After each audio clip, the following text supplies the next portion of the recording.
Burchak zarbasi. 4-0 bu boradagi hisob va endi foydalandi. Navbahor vakillari darvozani ishg'ol etishyapti, biroq ofsayd. Pokerga qarab ketayotgandi Norchayev. Ishyapti. O'sha epizodni muhokama qilishyapti balkim. Takroran ko'rib olamiz. Mana bu nuqta. Unga chiqib ketganmidi Norchayev?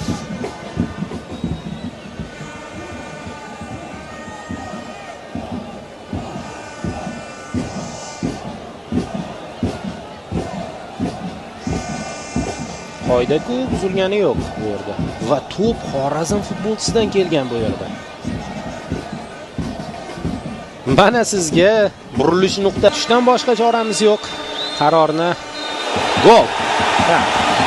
Xorazm futbolchisidan bordi to'p. Norchayevga va Poker qayd etyapti. 5-gol Superligada. O'yinlari sonidan gollari soni o'tib ketyapti. Husayn Norchayev